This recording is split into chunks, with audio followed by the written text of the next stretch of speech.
ॐ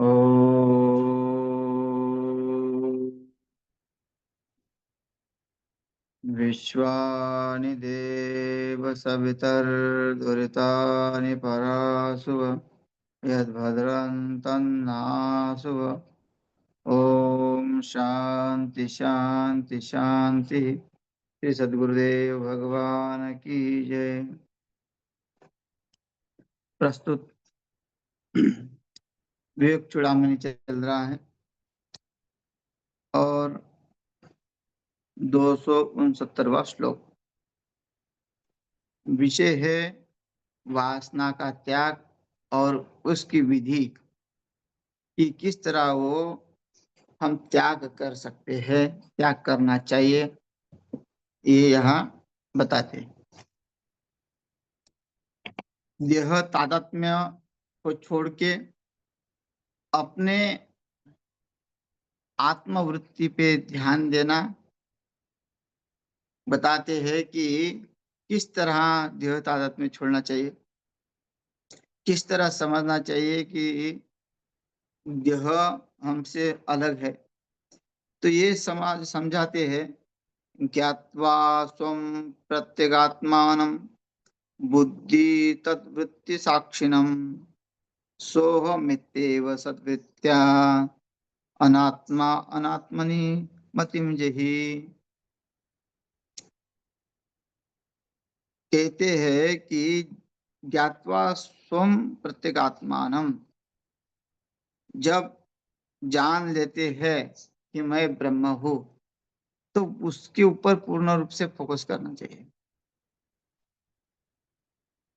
अगर हमको शास्त्र के माध्यम से, गुरुजनों के मुख से ये पता चलता है कि हम स्वयं ब्रह्म है और जो देह है वो देह मिथ्या है, यह देह जो है उसका कोई विशेष कार्य नहीं है।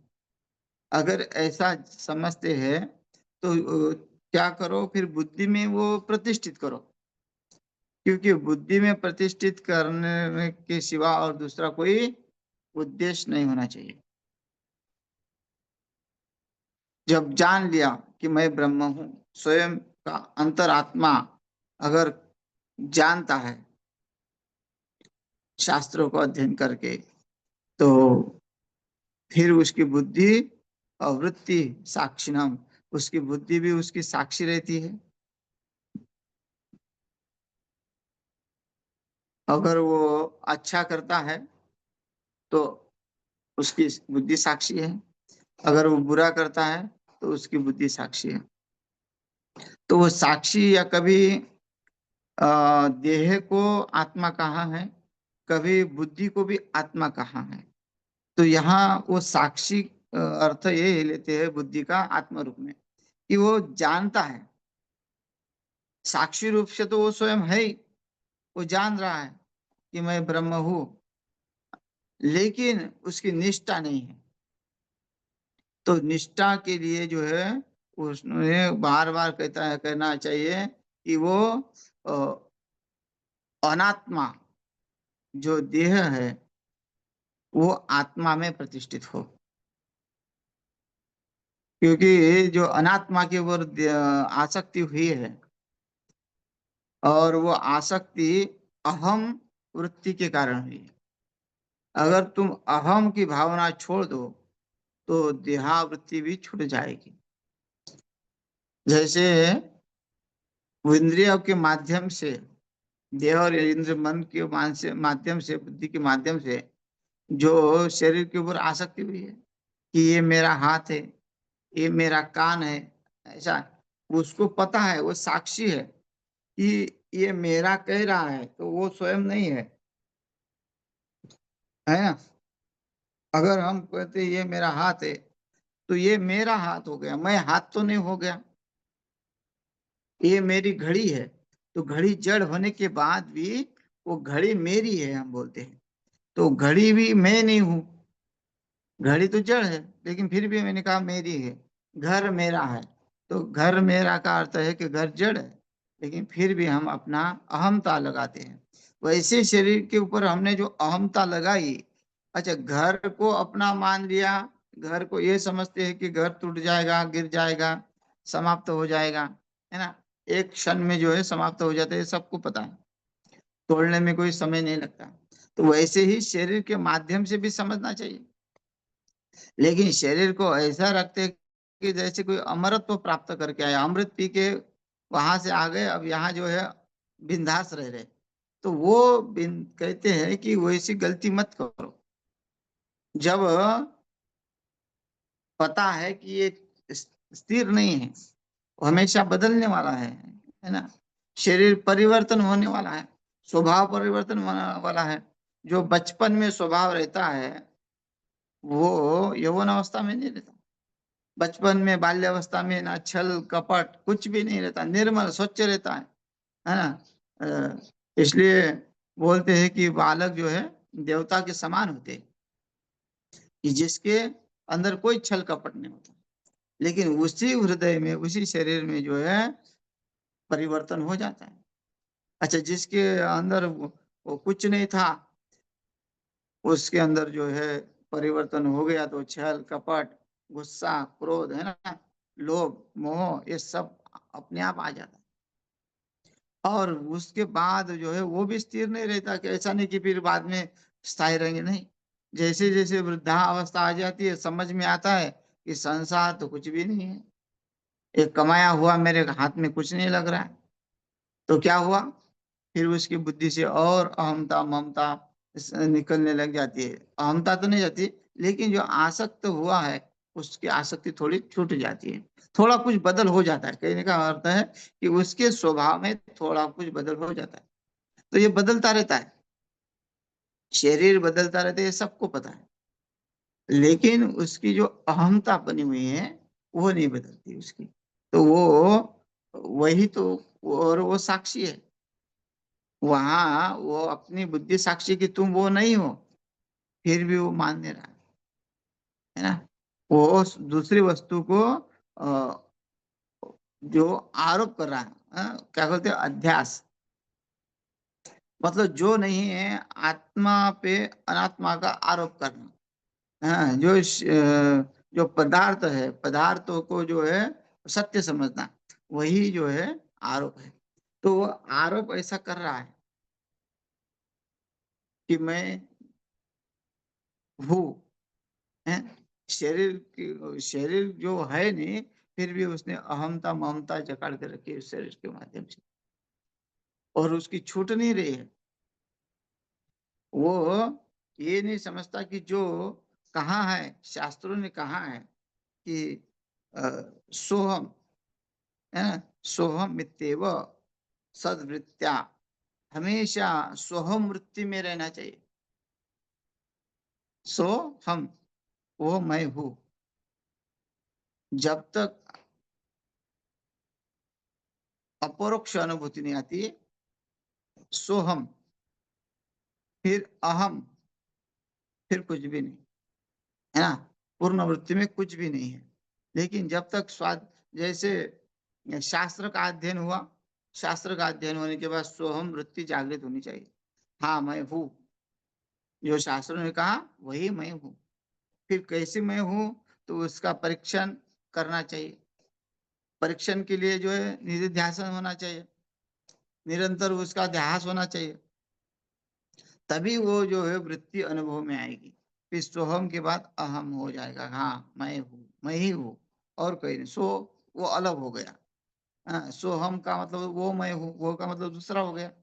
तो वो नहीं है, फिर अहम स्वयं फिर मैं वासुदेव तत्व आ है ना, मैं ही वासुदेव हूँ। तो ये जो बुद्धि जो है होनी चाहिए, कहते हैं वही अहम मैं हूँ इति, इस प्रकार सद्वृत्त्या, सद्वृत्ति से आत्मनि, वो अनात्मनि, अनात्मना से आत्मा में होना चाहिए कि मैं आत्मा हूँ। आत्मा बुद्धि तादात्म्य, और जो अनात्म बुद्धि है, वो अनात्म बुद्धि तुम त्याग दो, आत्म बुद्धि रखो। और आज जब तक आत्म बुद्धि नहीं आएगी, तब तक गाड़ी आगे नहीं बढ़ेगी। शरीर का मोह समाप्त नहीं होगा, और शरीर का मोह समाप्त नहीं होगा तो फिर जो है जन्म मरण का चक्कर है, वही कार्य लगा हुआ है। तो कहते हैं कि वो जो कार्य किस कारण लगा हुआ है, वो कार्य को ही छोड़ दो। लोक व्यवहार जो होता है, लोक व्यवहार निभाते निभाते हम सब धर्म को भूल जाते हैं, है ना। कथा चल रही है तो कथा में नहीं बैठेंगे जाके, और झगड़ा चल रहा होगा तो झगड़ा जरूर देखने जाएंगे, कथा नहीं जाएंगे। दोनों जगह, अगर एक जगह शादी का आमंत्रण है और एक जगह कथा का आमंत्रण है, तो पहले शादी में चले जाएंगे, कथा को महत्व नहीं देंगे। तो ये क्यों? कि लोक अनुवर्तनम, कि लोगों के संवर्तन करना है। जब तक समाज को देखकर जिएंगे, समाज में जो चल रहा है अहम बुद्धि से कार्य, उस कार्य को साथ में लेके चलेंगे तो फिर नहीं होगा।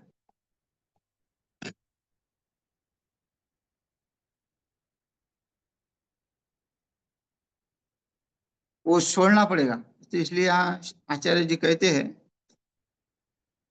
लोकानुवर्तनम त्यक्त्वा, त्यक्त्वा देहानुवर्तनम, शास्त्रानुवर्तनम त्यक्त्वा स्वाध्या स्वाध्यासापनयम कुरु। लोक वासना को, देह को सुंदर पुष्ट बनाने की जो धारणा है, वो छोड़ दो।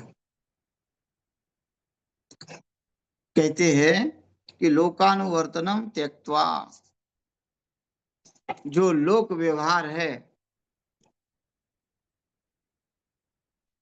वो छोड़ दो। अर्जुन भी लोक व्यवहार में लगा हुआ था। जो धर्म सामने खड़ा हुआ है, हाँ, धर्म सामने आया हुआ है, और उसको वो कार्य हाथ में आया, फिर भी उस धर्म को त्याग के लोक व्यवहार में पड़ना चाहता है। कि ये जो उनका जो हनन हो जाएगा, तो संसार में सब पाप ही पाप बढ़ेगा। कहते हैं कि अ, वर्ण संकर पैदा हो जाएंगे। यहाँ तक सोच कि वर्ण संकर पर पैदा हुए तो सब पितृ नरक में चले जाएंगे। तो इतना दूर तक सोच रहे हैं, लेकिन यहाँ जो युद्ध में है और किस लिए है, ये धर्म युद्ध है। धर्म युद्ध के बारे में नहीं सोच रहे कि अगर ये युद्ध से हम हार गए तो लोग दुनिया में सब हारते रहेंगे, या लोकानुवर्तन जो हो रहा है यहाँ, तो भगवत गीता में कहा है, यदि दाचरति षष्ठ तत्व देवित अर्जुन, ऐसा तो कहाँ है। तो यहाँ क्यों कहा कि लोकावर्तन त्यक्त्वा? अगर लोगों का लोगों के लोग जैसे सज्जन लोग महापुरुष कहते हैं, शास्त्र प्रमाण है, स्वस्ति पंथा मनुचर्यम, सूर्या चंद्रमसो दाता, पुनर्दताग्नता जानता संगमे में, है ना। यहाँ कहते हैं कि स्वस्ति पंथा मनुचर्यम, वो तो मार्ग वही अच्छा है जो मनु का मार्ग हो। मनु का मार्ग, जिसने ऐसा कल्याणकारी मार्ग बनाया, जीवन शैली को जीने का ऐसा राज बताया मनु महाराज ने, और वो अगर यहाँ ऐसे कहेंगे और उसके अनुसार नहीं चलेंगे तो फिर तो तो कहने का तात्पर्य यहाँ क्या है, लोकानुवर्तनम त्यक्त्वा। यहाँ यही तात्पर्य है कि जो लोग व्यवहार में डूबे हुए लोग हैं, जिनकी संगति करने से आत्मा मलिन हो जाता है, मतलब उसके ऊपर आवरण आ जाता है, देह बुद्धि के ऊपर जो है, वो बुद्धि के ऊपर आवरण आ जाता है, और बुद्धि विचार शून्य हो जाती है। किसकी संगत से? जो दुष्टों की संगत से।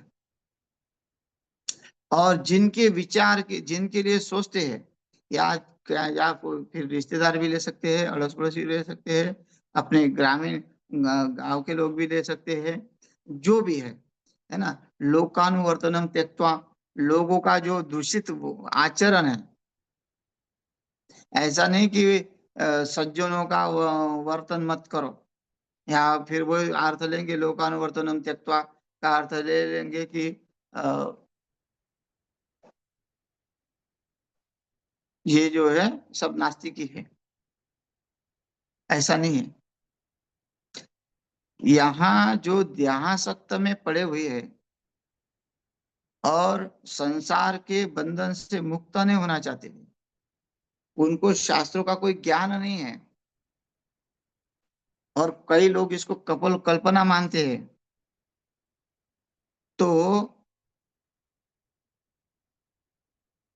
उसके संगत में नहीं रहना चाहिए, उनसे बहुत दूर रहना चाहिए, जो नास्तिक लोग हैं।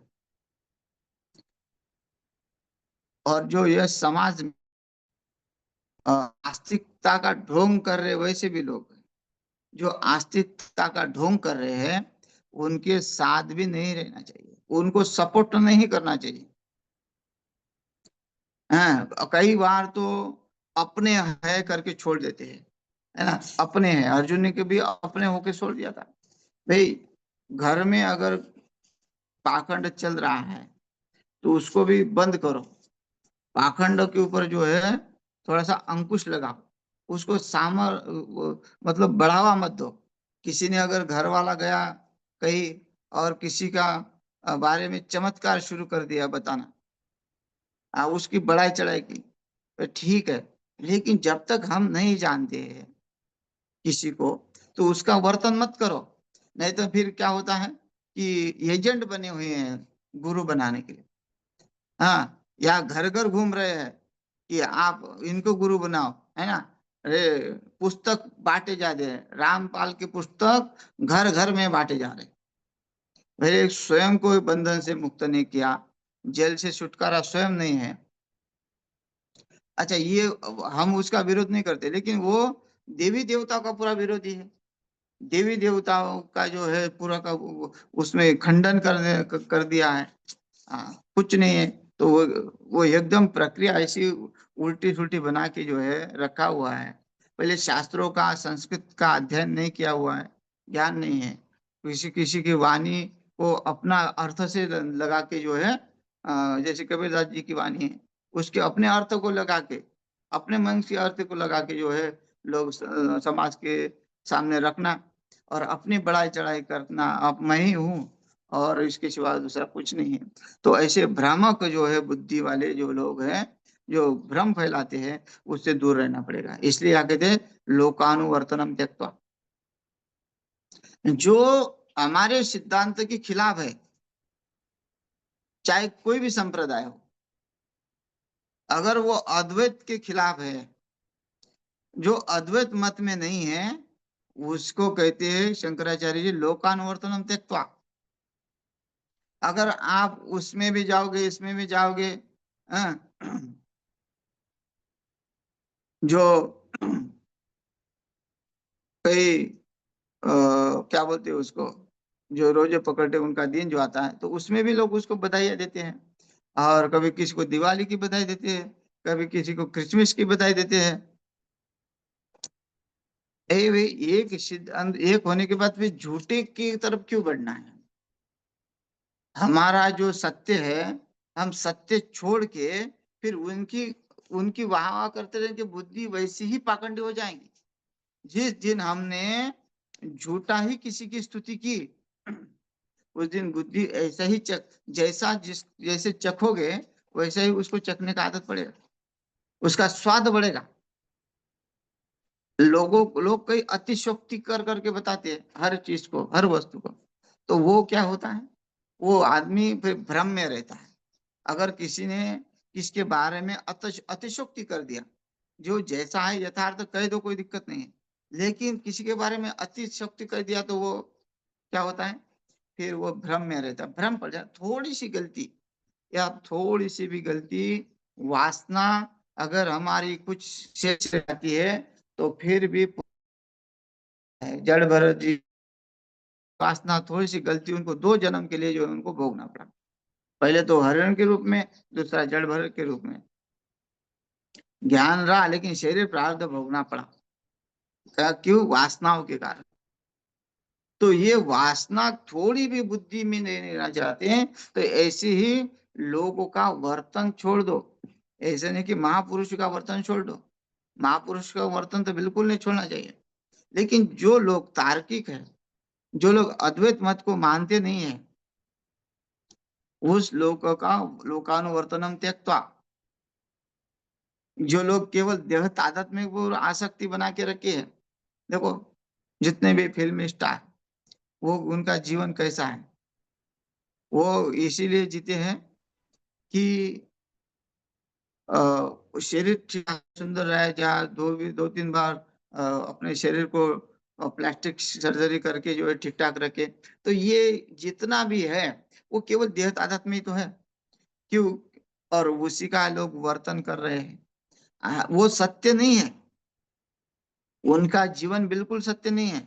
लेकिन आज फिर भी फिल्मी दुनिया जैसी जीवन जीने का प्रयास लोग करते हैं।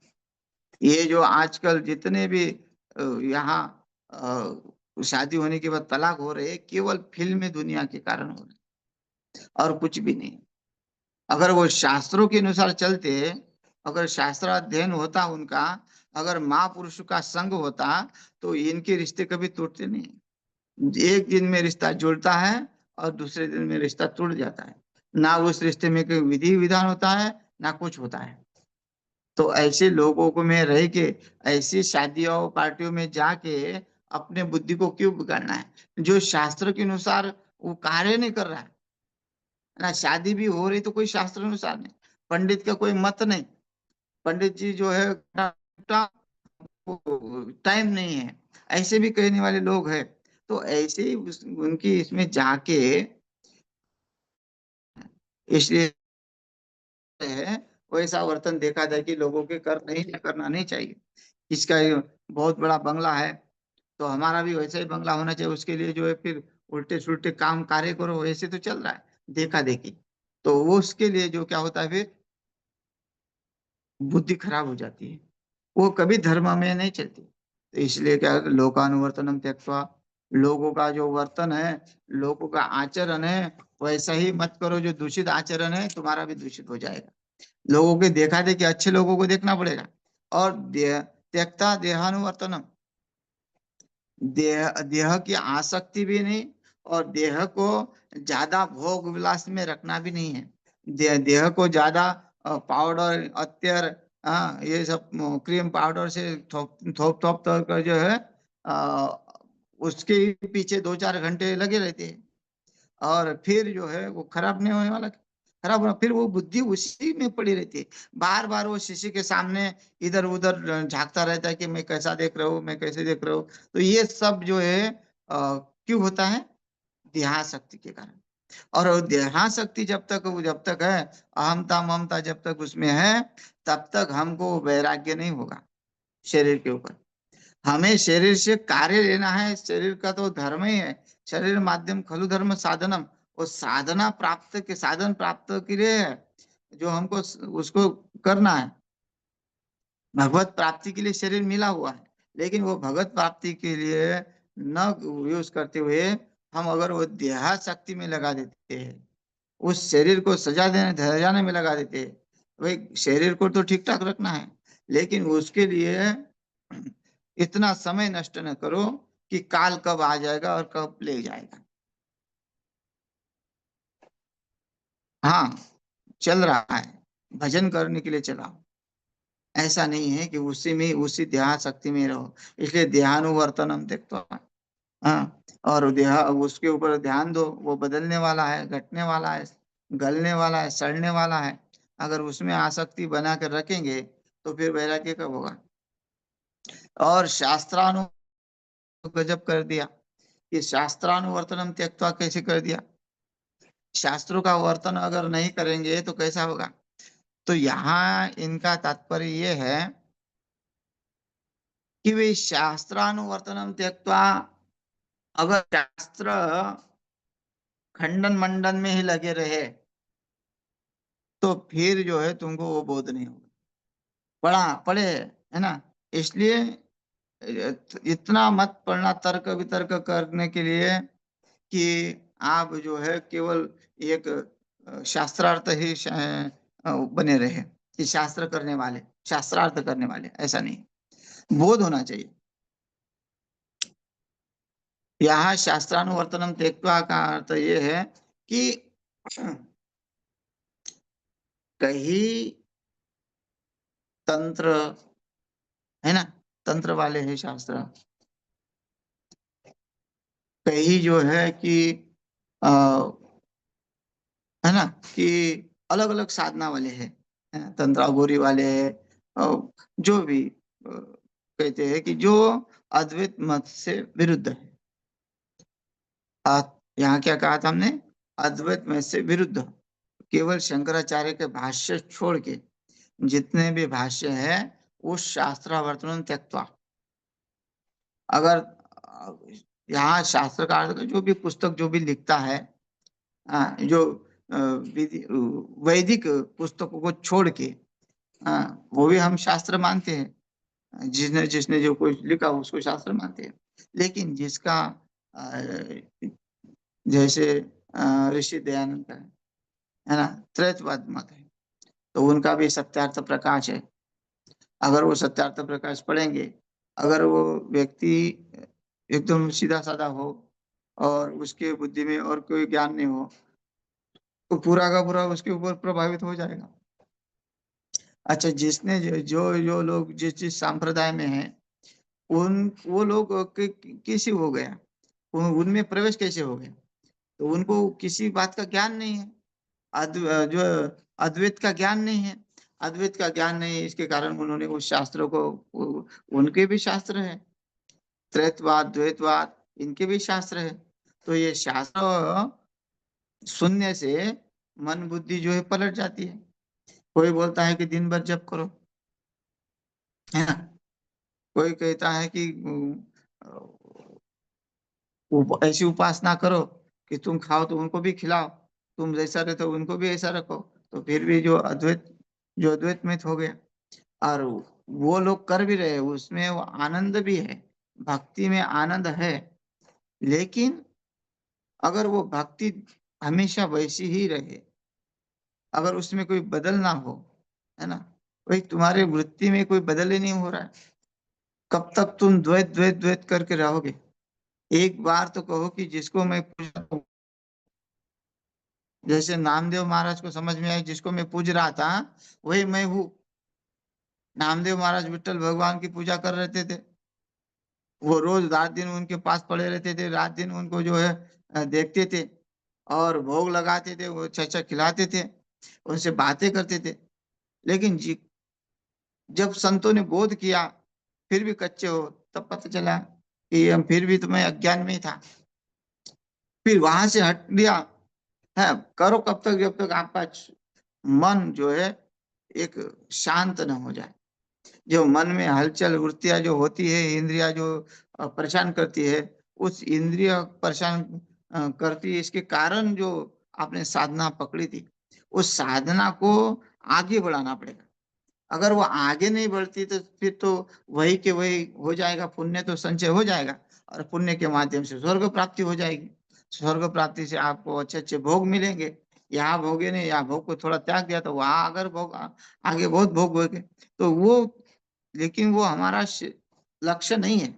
हमारा लक्ष्य स्वर्ग प्राप्ति का भी नहीं है, क्योंकि यहाँ केवल जीवन मुक्त बनाने का लक्ष्य है। अगर जीवन मुक्त की तरफ नहीं बढ़ेंगे तो फिर जो है फिर उसी संसार में आना जाना, जो स्वर्ग भी क्षीण पुण्य मृत्यु लोक विशंति, जो पुण्य का क्षीण होने के बाद जो है मृत्यु लोक में आना पड़ेगा। तो इसीलिए वो सब त्यागना पड़ेगा। शास्त्रानुवर्तनम त्यक्त्वा, शास्त्र का, ऐसे शास्त्र का वर्तन त्याग दो। ऐसे नहीं कि भाई यहाँ श्लोकों का अलग अर्थ लेंगे, कि जो शास्त्र अद्वैत मत के विरुद्ध है उसको वर्तन त्याग दो। जैसे अच्छे लोग भी हैं, अच्छे लोग भी हैं, उनका वर्तन करो। जो बुरे लोग हैं उसका वर्तन छोड़ दो। ध्यानुवर्तनम त्यक्त्वा, ध्यानुवर्तन वो तो ऐसा नहीं कि महात्मा लोग की वो लापरवाही करते, नहाते नहीं, गाय भैंस जैसे रहते हैं, कभी नहाते नहीं, नहीं, महात्मा लोग भी नहाते हैं, महात्मा लोग भी साबुन लगाते होंगे, थोड़ा शैम्पू लगाते होंगे, लेकिन इतना समय मत दो उसमें ध्यान शक्ति में कि 4-4 घंटे तुम उसको सजाते रहो, और जो से बिगड़ गया उसकी कंघी मारते रहो, ये करते रहो, वो करते रहो। तो ये ज्यादा समय उसमें नहीं देना है, करो, है ना। इसलिए तो युक्त आहार विहार से क्यों कहा भगवत गीता में, भाई ज्यादा भी मत खाओ, कम भी मत खाओ। ऐसा ही इसका इनका कहना है कि भाई शास्त्रानुवर्तनम त्यक्त्वा का अर्थ यह है कि जो शास्त्र तुम्हें जन्म मरण के चक्कर में डाल दे, वो शास्त्र को छोड़ दो। फिर क्या करो, स्वाध्याय स्वाध्यासापनयम कुरु, वो करो, अभ्यास करो, स्वाध्याय स्वयं के ऊपर, कि मैं ब्रह्म हूँ। स्वाध्याय स्वाध्याय सापनयम कुरु, स्व, है ना, शास्त्र का अनुवर्तन हो गया, स्व अध्यास, अध्यास स्व अध्यास, क्या कहते हैं, स्वाध्याय का मतलब स्व अध्यास, अपनयन कुरु, अध्यास करो अपने आप पर, हाँ, दूसरे पर आरोपित मत करना, अपने आप में ब्रह्म हूँ, आत्मा के ऊपर ही अध्यास करो कि यही सत्य है। तो यहाँ कहते हैं कि आरोप अध्यास को दूर करने का अभ्यास करो। अभ्यास का अर्थ है कि निरंतर, बार बार, अभ्यास का अर्थ है बार बार, कि आप उसको टटोलते रहो कि मैं देह नहीं हूँ, मैं शरीर नहीं हूँ, मैं इंद्रिया नहीं हूँ, मैं मन नहीं हूँ, मैं बुद्धि नहीं हूँ, मैं अहंकार नहीं हूँ, मैं चित्त नहीं हूँ, मैं कुछ भी नहीं हूँ। मैं केवल वो आत्मा हूँ, मैं ब्रह्म हूँ, और मेरा कोई जन्म मरण नहीं है, और ना ही मुझे कोई मार सकता है, ना ही मेरा कुछ बिगड़ सकता है, ना ही कोई मेरा आना जाना है, और ना ही मैं कुछ कर सकता हूँ, मैं अकर्ता हूँ। तो ऐसा बोध बार बार होने से उसमें कुछ ना कुछ फर्क पड़ेगा, ऐसा ये कहते हैं। तो समय हो गया है, फिर शेष अगले सत्र में देखते हैं। हरि ओम।